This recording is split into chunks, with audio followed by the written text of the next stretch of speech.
जय हिंद दोस्तों, अपना YouTube चैनल सरोजपत क्लासेज में हार्दिक स्वागत है। चलिए आज से हम लोग कक्षा 10th का बिहार बोर्ड परीक्षा कक्षा 10th का मैथ 2023 का टारगेट है। यानी कि कक्षा 10th में मैथ में टोटल 100 ऑब्जेक्टिव पूछे जाएंगे, जिसमें से हम लोग को 50 ऑब्जेक्टिव का जवाब देना होता है। ठीक है, हाँ, तो 50 ऑब्जेक्टिव में हम कोशिश करेंगे कि आप लोग के 50 में 50 ऑब्जेक्टिव सही हो। केवल अभी हम ऑब्जेक्टिव पे बात कर रहे हैं, सब्जेक्टिव पे नहीं। उसको मैंने अलग से वीडियो लेके आऊंगा। ठीक है, तो हम यहाँ पे जो अभी टेस्ट लगाने वाले हैं ऑब्जेक्टिव का, वो केवल चैप्टर वाइज शुरू करेंगे।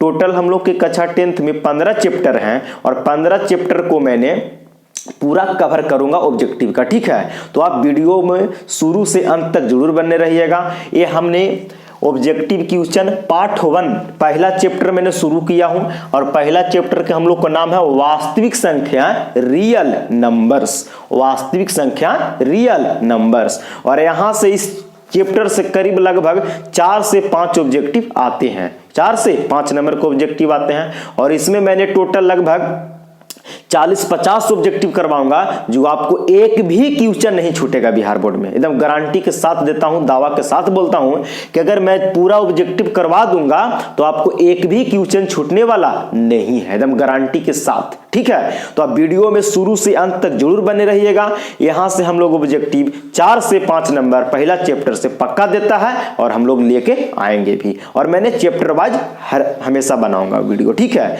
तो चलिए लेट न करते हुए हम लोग क्वेश्चन की तरफ बढ़ते हैं, क्योंकि हम लोग के पास समय बहुत कम है।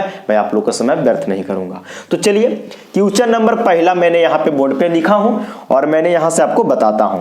तो क्वेश्चन पहला कहता है कि यदि a और b अभाज्य संख्याएं हैं, a और b अभाज्य संख्याएं हैं, तो a और b का लहसा है। लहसा कहने का मतलब क्या होता है? लहसा का इंग्लिश होता है LCM, लघुत्तम समापवर्तक। समझ गए ना? तो चलिए, a और b कैसा संख्या है? तो अभाज्य संख्या है। अभाज्य संख्या आपको पता है किसे कहते हैं? नहीं पता तो जान जाइए अभी तुरंत। वैसी संख्या जो एक से कटे और अपने आप से कटे, उसको हम लोग अभाज्य संख्या कहते हैं। अर्थात ऐसे भी बोल सकते हैं कि वैसी संख्या जिसका गुणनखंड दुगो हो, जिसका गुणनखंड दुगो हो, ना तो दुगो से कम हो ना तो दुगो से ज्यादा हो, उसको हम लोग अभाज्य संख्या कहते हैं। तो बताइए, जैसे कि यहां बोला कि a और b अभाज्य संख्या है, मानो a जो है ना एक से कटेगा और a से कटेगा और किसी से नहीं कटेगा, b भी जो है एक से कटेगा और b से कटेगा और किसी से नहीं। तो इन दोनों संख्या का a और b का लहसा कितना होगा? तो लहसा निकालने के लिए क्या करते हैं? जैसे a और b है तो a और b में कुछ कॉमन हो रहा है, कोई संख्या से कटेगा a और b? तो नहीं, तो दोनों में गुना कर दीजिए। जब लहसा नहीं निकलता है तो दोनों संख्या में गुना करते हैं। जैसे एग्जांपल के लिए कि मैं 2 एक संख्या ले लेता हूं और 3, तो 2 भी अभाज्य संख्या है और 3 भी अभाज्य संख्या है। तो 2 और 3 का एलसीएम कितना होगा? तो बोलिएगा कि दोनों का गुना कर दीजिए, तो 2 3 6, गुना कर दिए ना। उसी प्रकार यहाँ पे 2 संख्या a और b है, तो इन दोनों में गुना कर दीजिए, एलसीएम ज्ञात हो जाएगा, लहसा निकल जाएगा। तो कौन ऑप्शन होगा बताइए यहां से? तो a और b में जब गुना कीजिएगा तो पहला ऑप्शन में a नहीं होगा, b नहीं होगा। a और b में गुना कर दी तो a भी होगा ना, बिल्कुल। तो मेरा ऑप्शन नंबर c हो जाएगा यहां से, c a b। a और b अभाज्य संख्याएं हैं तो a और b का लहसा कितना होगा? a b होगा। a बटे b भी नहीं होगा, दोनों में गुना कर दिया। क्लियर? पहला सवाल यहां से क्लियर हो गया। चलते हैं क्वेश्चन नंबर दूसरा पे। क्वेश्चन नंबर 2 कहता कि 1 + 2 + 3 + 4 + ... n बार है। मतलब इसमें 1 से लेकर के प्राकृतिक संख्या 1 से लेकर के n बार तक जोड़ा है। तो n प्राकृतिक संख्याओं का योग का जोड़ n बार तक जोड़ने का फॉर्मूला क्या होता है? तो मैंने आपको जब पढ़ा रहा था चैप्टर तो वहां पर भी बताया था। क्या बताया था? कि इसका फॉर्मूला प्राकृतिक संख्या का योग निकालने का फॉर्मूला होता है n × n + 1/2। तो बोलिए पहला ऑप्शन होगा? बिल्कुल नहीं, n + 1/2 है, तो नहीं होगा, गलत। दूसरा कहता n × n + 1, n + n plus 2/2, तो ये भी नहीं होगा। हम बोले कौची कि n इंटू n प्लस 1/2, तो सी ऑप्शन होगा। देखिए n इंटू n प्लस 1/2, इसका भी ऑप्शन नंबर सी हो जाएगा। n इंटू n माइनस 1 नहीं होगा, ये गलत हो गया, तो इसका दूसरा का क्वेश्चन का ऑप्शन नंबर सी सही हो गया, करेक्ट, ठीक है। अब हम लोग क्वेश्चन नंबर 3 पे आ गए। क्वेश्चन नंबर 3 पढ़िए और जवाब देते हैं। क्वेश्चन नंबर 3 कहता है कि निम्नलिखित में से कौन अभाज्य संख्या है। निम्नलिखित में से कौन अभाज्य संख्या है। पहला ऑप्शन 15, दूसरा ऑप्शन 23, सी में 12 और डी में 75। तो अभाज्य संख्या कौन है, तो अभाज्य संख्या उसको कहते हैं जो एक से कटे और अपने आप से कटे और किसी से नहीं कटना चाहिए। तो 15 एक से भी कटेगा, 3 से भी कटेगा, 5 से भी, 15 से, तो ये होगा 15, बिल्कुल नहीं। 23 एक से कटेगा और 23 से कटेगा, तो कौन ऑप्शन हो जाएगा, बी हो जाएगा। मेरा करेक्ट आंसर हो जाएगा कौन, 23 जो है अभाज्य संख्या। 12 जो है एक से भी कटेगा, 2 से भी, 3 से भी, 4 से भी, 6 से भी, 12 से तो 12 नहीं होगा।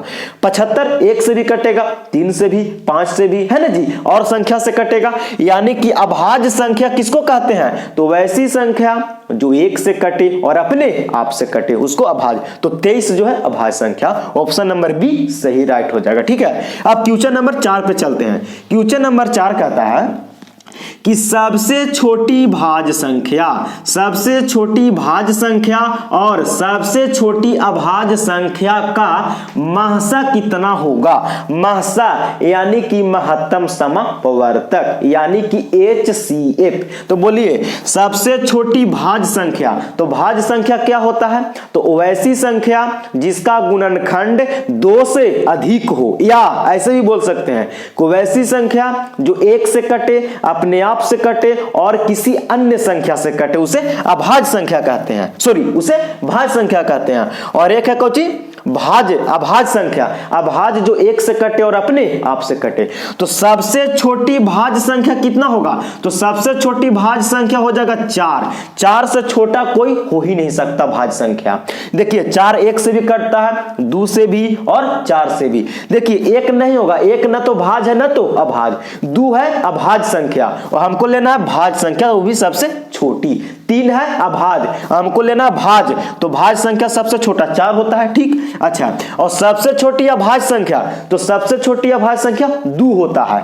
तो 4 का और 2 का, 4 और 2 का जब महसा निकालिएगा तो कितना होगा, तो 4 2 का महसा निकाल लीजिए, वही जो ऑप्शन में आएगा आंसर हो जाएगा।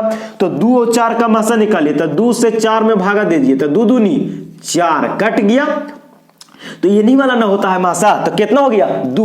आप गुणनखंड विधि से अभाज्य विधि से बना सकते हैं। तो 4 और 2 का मासा कितना होगा, तो 2 होगा, तो ऑप्शन कौन में है, बी में है, तो इसका भी ऑप्शन नंबर 20 सही हो जाएगा, कौन 2। कोई दिक्कत नहीं। तो पहला, दूसरा, तीसरा, चौथा, 4 क्वेश्चन कर लिए। अब हम लोग क्वेश्चन नंबर 5 पे करते हैं। आप वीडियो में शुरू से अंत तक बने रहिए, मैं बहुत सारे ऑब्जेक्टिव प्रश्न लेके आए हैं और आपको एकदम बिहार बोर्ड में पक्का ऑब्जेक्टिव एक भी गलती होने नहीं देना है। तो क्वेश्चन नंबर देख लिए 4 तक, क्वेश्चन नंबर 5 पे हम चलते हैं, ठीक है, आगे बढ़ते हैं यहां से। तो क्वेश्चन नंबर हम 5 पे आ गए और क्वेश्चन नंबर सवाल जो 5 है वो बहुत बढ़िया सवाल है, इसको समझने की कोशिश कीजिएगा। क्वेश्चन नंबर 5 कहता है कि यदि 65 तथा 117 का महसा 65 m माइनस के 117 के रूप में है तो m का मान है। m का मान क्या होगा, 1 होगा कि 2 होगा कि 3 होगा कि 4 होगा। बोलिए यदि 65 तथा 117 का महसा कितना दिया है, तो 65 m माइनस के 117 दिया है। तो आप ऐसा कीजिए ना थोड़ा सा कि 65 और 117 का, 65 और 117 का महसा निकाल लीजिए। तो 65 और 117 का महसा निकाल लेते हैं भाग विधि से, या आप गुणनखंड विधि से भी बना सकते हैं, कोई दिक्कत नहीं है। तो 65 एकम 65, कोई दिक्कत, 7 में से 5 गया 2, 11 में से 6 गया 5। अब 52 से किसको में देते थे, तो 65 में, तो 52 एकम 52, 65 में से 52 घटे, 5 में से 2 गया 3 और 6 में से 5 गया 1 और 13 से किसको में, तो 52 में, तो 13 चौके 52, तो कितना 0। तो इन दोनों का HCF कितना आया जी, तो इन दोनों का HCF 13 आया। कितना आया, 13 आया है। लेकिन HCF तो 13 आया, लेकिन 13 तो ऑप्शन में नहीं है। वो HCF दिया कि 65 m माइनस के 117 के रूप में है, तो m का मान इस m के जगह पर क्या होगा। तो हम यहाँ पे m के जगह पर ऑप्शन से चल देते हैं, ठीक है। अगर जिसको मैं चारों ऑप्शन रखेंगे अगर 13 के बराबर आ जाएगा तो मेरा वही हो जाएगा। तो बाई ऑप्शन से अगर हम m बराबर यहां से 1 लेते हैं, कितना 1 लेते हैं, तो इसको लिख लीजिए, तो 65m माइनस के 117, तो 65 m के जगह पर कितना लिया 1, तो m के जगह पर 1 रखिए, माइनस के 117, तो 65 एकम 65 और माइनस के 117, 65 में से 117 घटाइएगा तो कौची में आएगा, माइनस में आएगा। तो 117 65 में से 117 घटाइएगा तो माइनस के 52, जो कि बिल्कुल गलत है, हमको तो 13 ना आना चाहिए घटा के, तो नहीं आया। अच्छा m बराबर अब कितना ले लें, तो m बराबर हम यहां से एक बार 2 लेके देखते हैं, तो m बराबर 2 लेंगे तो 65 m के जगह कितना रखें, तो 2 माइनस के 117, तो 65 से 2 में गुना कीजिए, 65 दूनी 130 और माइनस के 117, 130 में से 117 घट जाएगा तो कितना बचेगा 13, तो देखिए तो 13 ना गया HCF, यानी कि मेरा ऑप्शन नंबर बी राइट होगा, कोई दिक्कत नहीं है। जब दुए पर हो गया तो मैंने छोड़ दिया, इसका ऑप्शन नंबर बी। m का मान कितना होगा 2, 65 के m का जगह 2 रखेंगे, 65 दूनी 130, 130 में से 117 घटा दिए तो 13, क्योंकि 65 और 117 का मसा कितना आया था 13, तो इस सेटिस्फाइड करके ऑप्शन नंबर बी राइट होगा। तो क्वेश्चन नंबर 5 हो गया, क्वेश्चन नंबर 6 पे चलते हैं, ठीक है। चलिए आगे बढ़ते हैं। चलिए तो क्वेश्चन नंबर 6 आ गया, क्वेश्चन नंबर 6 भी जो सवाल पूछा गया है, क्वेश्चन पढ़िए। क्वेश्चन 6 का था कि 2, 10 और 20 के लहसा माने एलसीएम और महसा माने एचसीएफ का अनुपात होगा। तो 2, 10 और कितना 2, 10 और 20 का लहसा कितना होगा आप बताइए। तो 2, 10 और 20 का जब लहसा निकालिएगा तो कितना होगा, तो इसका लहसा 20 से होगा, कितना 20, आप निकाल के देख लीजिए भाग विधि से या गुणनखंड विधि से। तो 2, 10 और 20 का लहसा 20 होगा, और 2, 10 और 20 का HCF कितना होगा, यानी कि महसा कितना होगा, तो महसा 2 होगा, कोई दिक्कत नहीं, आप निकाल के देख लीजिए।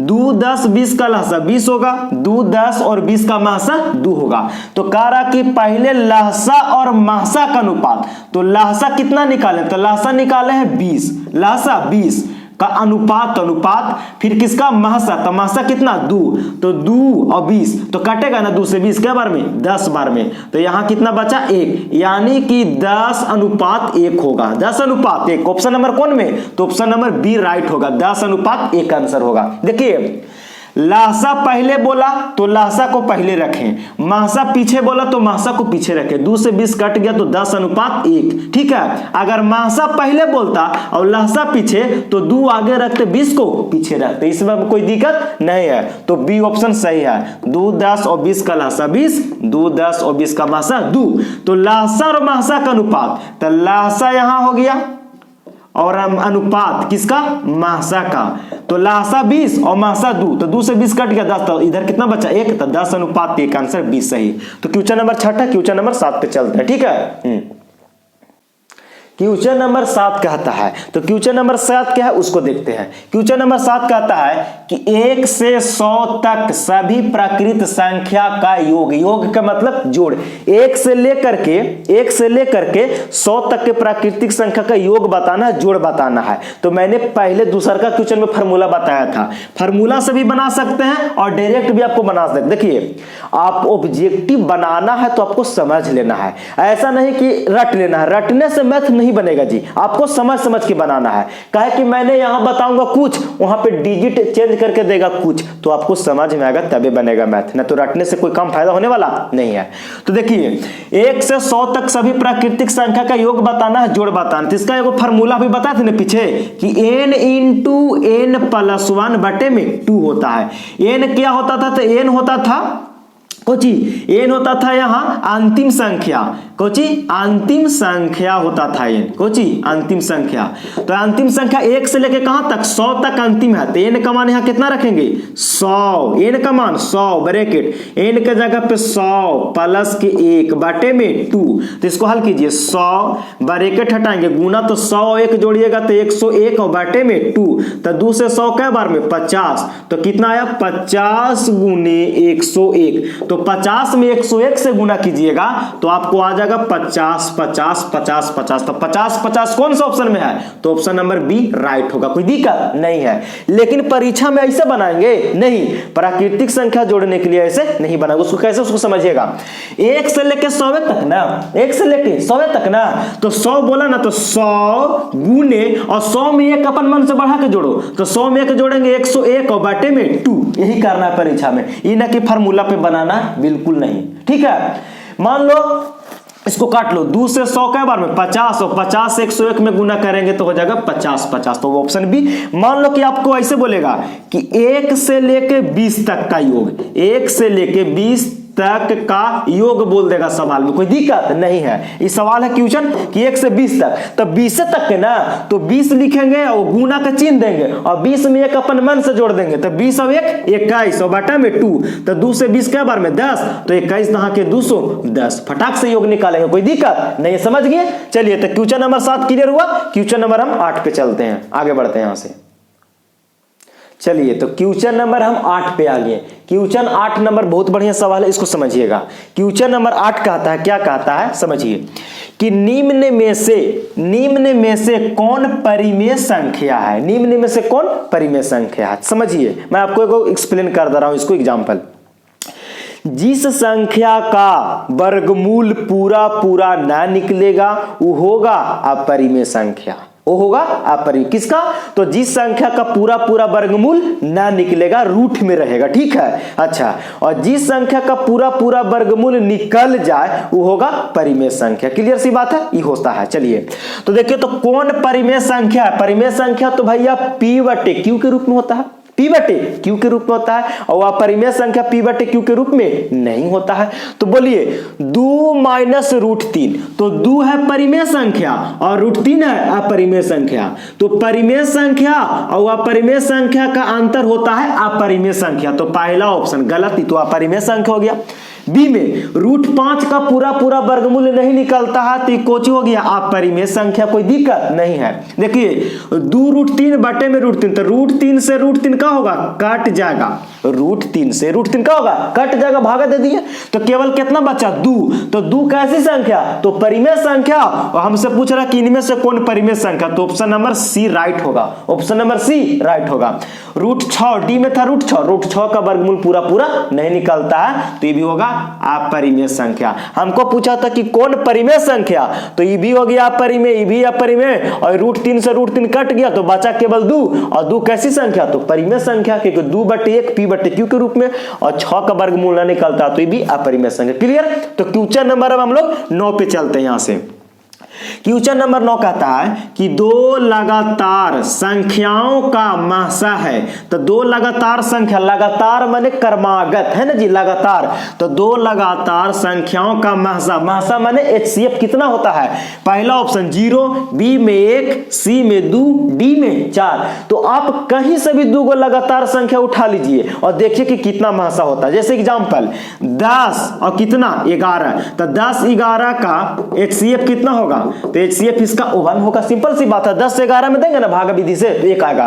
कहीं से भी 2 संख्या लगातार उठा लीजिए, 100 और 101 लगातार लेकिन लेना है, तो 100 101 का HCF कितना होगा? 1 होगा। तो ही बोल रहा है कि 2 लगातार संख्याओं का महसा तो कितना? 1 होता है, हमेशा याद कर लीजिएगा, ऑप्शन नंबर बी सही होगा। तो क्वेश्चन नंबर 8 और क्वेश्चन नंबर 9 समझ गए। अब हम लोग क्वेश्चन नंबर 10 पे चलते हैं, ठीक है। मजा आ रहा है ना, बिल्कुल कॉन्सेप्ट के साथ समझाएंगे, कोई दिक्कत नहीं है। थोड़ा सा लेट होगा लेकिन कंठस्थ याद होगा, आपको समझ में आएगा, रटना नहीं है, समझना है केवल, ठीक है। चलिए आगे बढ़ते हैं क्वेश्चन नंबर 10 पे।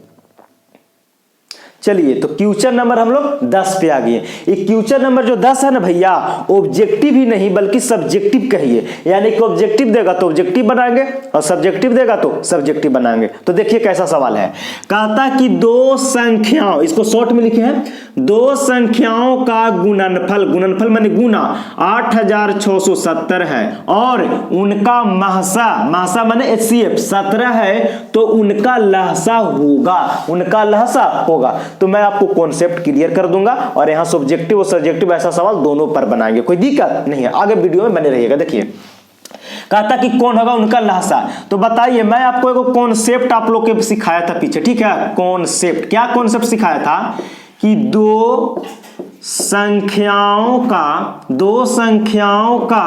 गुणनफल, दो संख्याओं का गुणनफल बराबर में होता है महसा गुने लहसा, महसा गुने ये लहसा। ये कॉन्सेप्ट मैंने आपको बताया था कि दो संख्याओं का गुणनफल बराबर महसा गुने लहसा। तो बोलिए, सवाल में दो संख्या का गुणनफल कितना दिया है, तो 8670। तो दो संख्या का गुणनफल देने लिखेंगे 8670 बराबर महसा कितना दिया सवाल में, तो महसा दिया 17, तो महसा के जगह पे लिखेंगे 17 गुने, हमको निकालना कौन चाहिए, लहसा। तो हमको लहसे ना निकालना, तो लहसा निकाल लेंगे। देखिए, तो लहसा जो है 17 जो है गुना में है, ये पटियाएगा तो भागा में, तो 8670 और 17 है गुना में, आएगा भागा में, तो इधर क्या बचेगा, लहसा। हमको तो केवल लहसा से मतलब है। अब इसको हल कीजिए, तो 17 से भागा दीजिए ना, तो देखिए 17 से भागा दीजिएगा तो 17 × 85 और 86 में से 85 जाएगा तो एक आएगा, तो 17 और 17 एकम 17, एगो जीरो है तो जीरो,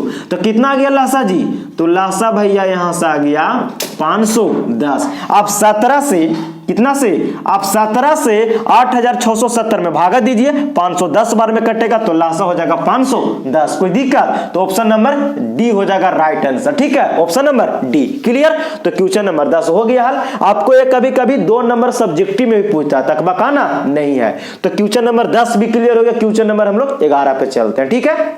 मजा आएगा, वीडियो में बने रहिए। चलिए, तो क्वेश्चन नंबर 11 को देखते हैं कि क्वेश्चन नंबर 11 क्या है, इसको समझते हैं, ठीक है। तो क्वेश्चन नंबर 11 कहता है कि 5005 के कितने अभाज्य गुणनखंड हैं, कितने अभाज्य गुणनखंड हैं। तो 5005 के तोड़िए ना फैक्टर, अभाज्य गुणनखंड तोड़ के देख लीजिए। तो देखिए, इधर निकाल के दिखाते हैं आपको। 5005, तो 5005 को कैसे लगाइएगा, तो 5 से लगेगा, 5 एकम 5, 2 0, फिर 5 एकम 5, फिर आप डायरेक्ट 7 से लगाइए, डायरेक्ट 7 से कटेगा। देखिए 7 एकम 7, 10 में 7 जाएगा 3, तो 3 जाएगा 33 हो जाएगा, 7 चौके 28 और 2 बचेगा तो 70 21। कोई दिक्कत नहीं है। अब यहाँ 11 से लगेगा, तो देखिए 11 से लगाइएगा तो 14 में लगाइए, 11 एकम 11, फिर 14 में से 11 जाएगा 3, 3 जाएगा 33 से 11 33, तो कितना फैक्टर आया। अब 13 को लगाइएगा तो 13 से क्या बार में, एक बार में। तो कह रहा था कि 5005 के कितने अभाज्य गुणनखंड है, कितने अभाज्य गुणनखंड है। अभाज्य गुणनखंड कहने का मतलब कि एक से कटे वो अपने आप से कटे। तो कै गो आया, एगो आया अभाज्य गुणनखंड, 2 गो, 3 गो, आई वाला 4 गो। तो 5005 के अभाज्य गुणनखंड कितने हैं, तो 4 गुना आया जी। तो ऑप्शन नंबर बी राइट होगा, ऑप्शन नंबर बी राइट होगा। कितना, 4। क्लियर। तो अब क्वेश्चन नंबर 11 भी हो गया। क्वेश्चन नंबर 12 पढ़िए। क्वेश्चन नंबर 12 कहता है कि 96 का अभाज्य गुणनखंड क्या होगा।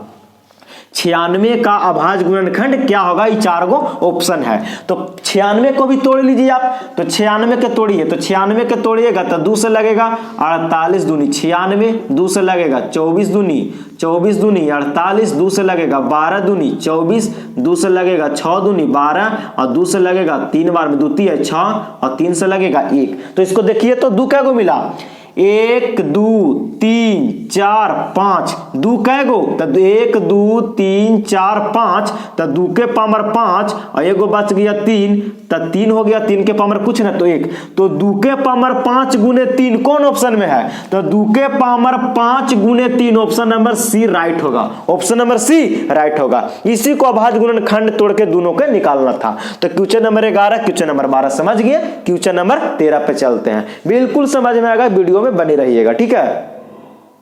चलिए, तो क्वेश्चन नंबर 13 पे आ गए। क्वेश्चन नंबर 13 पढ़िएगा, उसको आराम से जवाब देना है।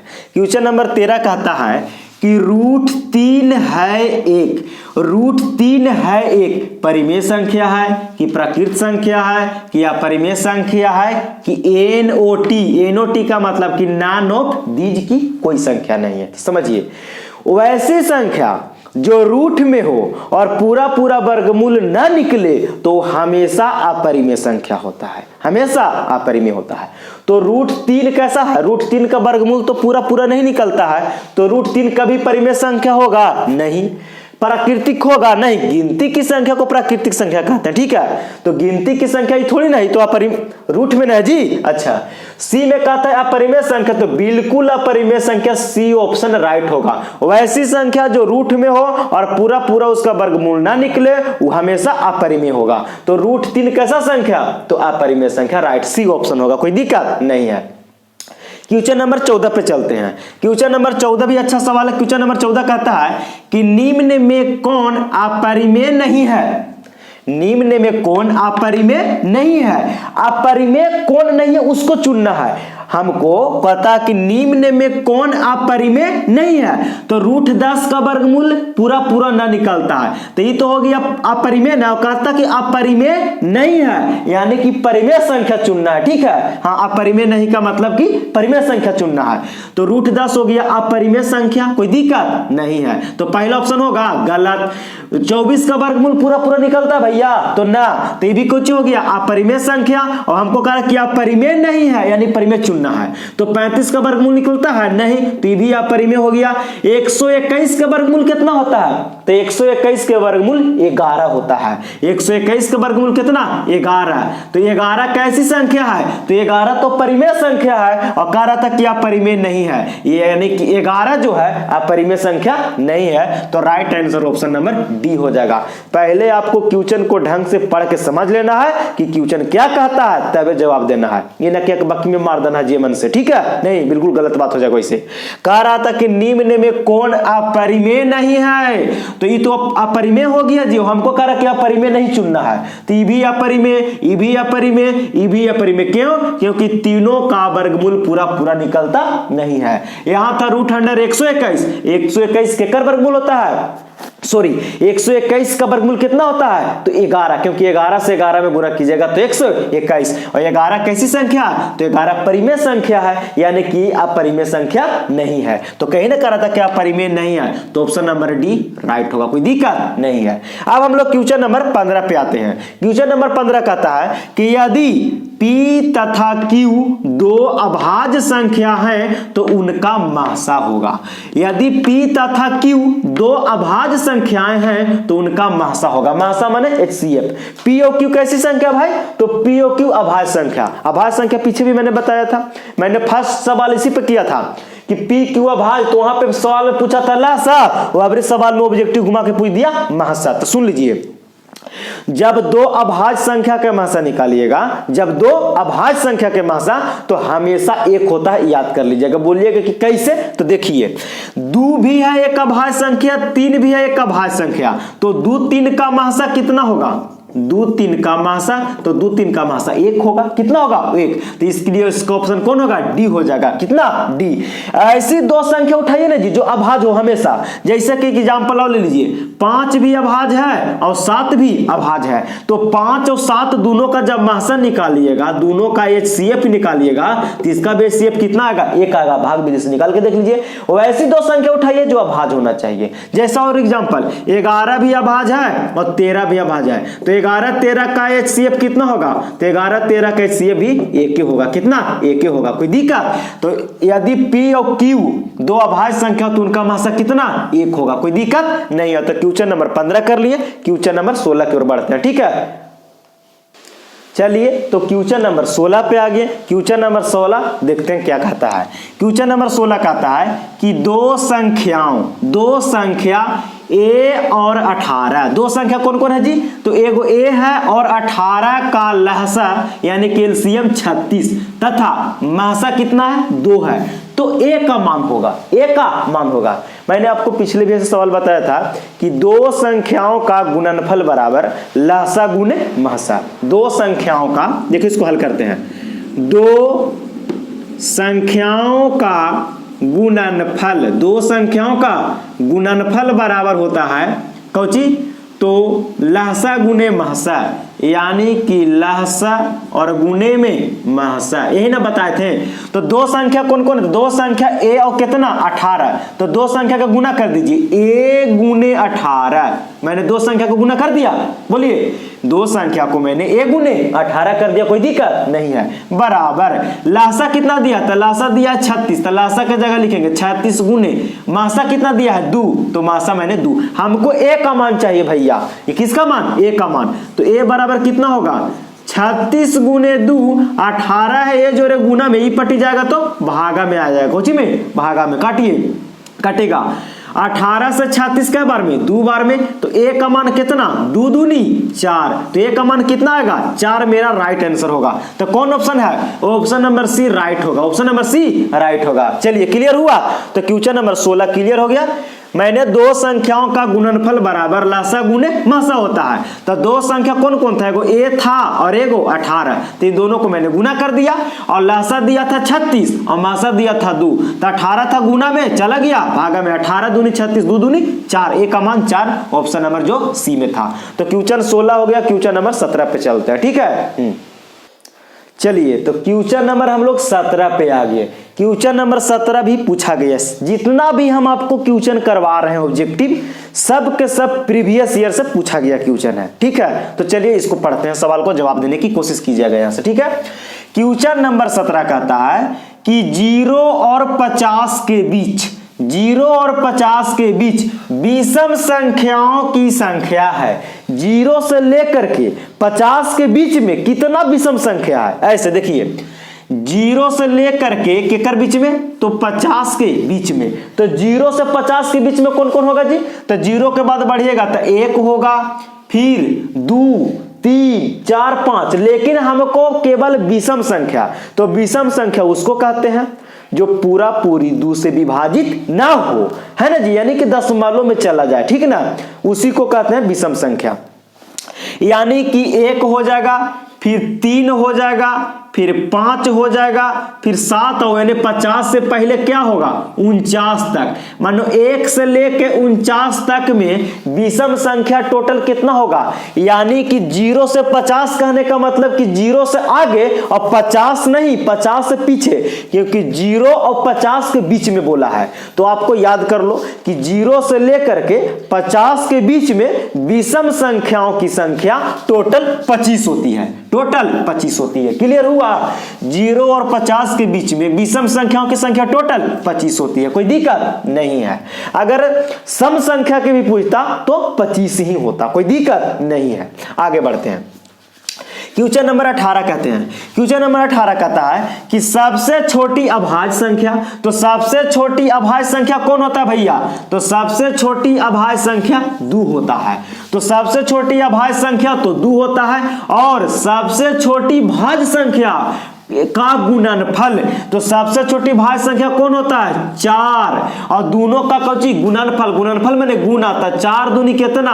तो 8। तो कौन में 8 होगा option? Option number C right है, ऑप्शन नंबर सी राइट होगा। यानी कि सबसे छोटी अभाज्य और सबसे छोटी भाज्य संख्या का गुणनफल, तो सबसे छोटी अभाज्य संख्या तो 2 होता है, और सबसे छोटी भाज्य संख्या 4 होता है। तो दोनों का गुणनफल तो गुना करा दिए, तो 2 चौके 8, यानी कि ऑप्शन नंबर सी राइट होगा, 8 आंसर, कोई दिक्कत नहीं है।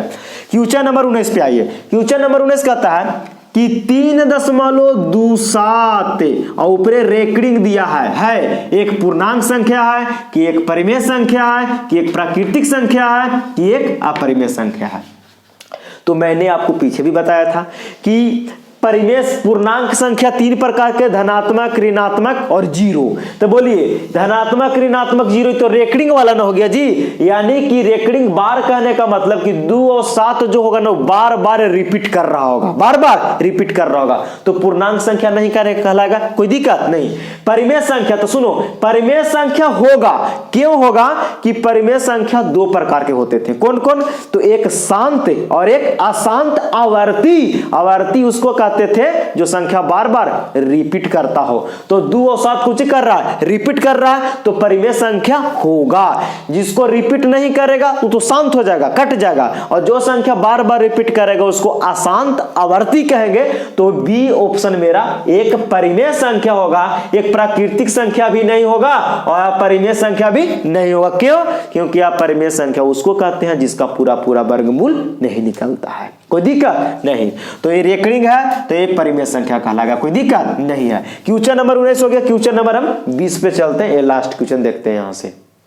आइए क्वेश्चन नंबर 20 बहुत अच्छा सवाल है, देखिए पढ़ते हैं इसको क्या कहता है सवाल को, ठीक है। हाँ, तो क्वेश्चन नंबर 20 कहता है कि निम्न में किसका दशमलव प्रसार शांत है।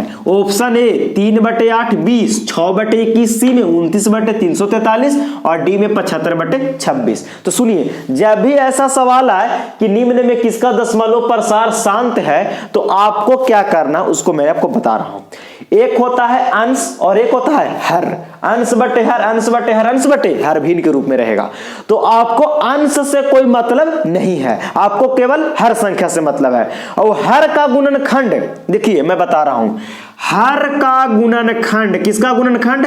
तो हर का गुणनखंड, हर का गुणनखंड अगर 2 के रूप में आ जाए, किसके रूप में? 2 के रूप में, या 5 के रूप में आ जाए, या 2 या 5 दोनों, 2 या 5 दोनों के रूप में आ जाए, तो ये हमेशा जो संख्या होगा वो कौची होगा रे भाई? तो हमेशा शांत होगा, हमेशा शांत होगा। हर का गुणनखंड तोड़ेंगे, अगर गुणनखंड केवल 2 के रूप में आ जाए या केवल 5 के रूप में या 2 या 5 दोनों के रूप में आ जाए तो हमेशा शांत होगा। तो बताइए ना, पहले का ऑप्शन का देखिए, तो अंश को तो देखना ही नहीं, हमको केवल हर से।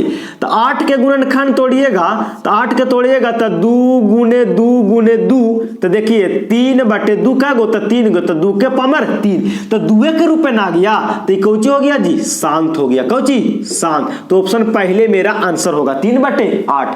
21 का तोड़िएगा तो 3 गुने 7 होगा। देखिए यहां ना तो 2 आया ना तो 5 आया, तो मेरा ये शांत कभी नहीं होगा। 343 का तोड़िएगा तो 7 गुने 7 गुने 7, 7 गुने 7 गुने 7, 7 क्यों होता? इसमें भी 2 5 नहीं आते, भी शांत नहीं होगा।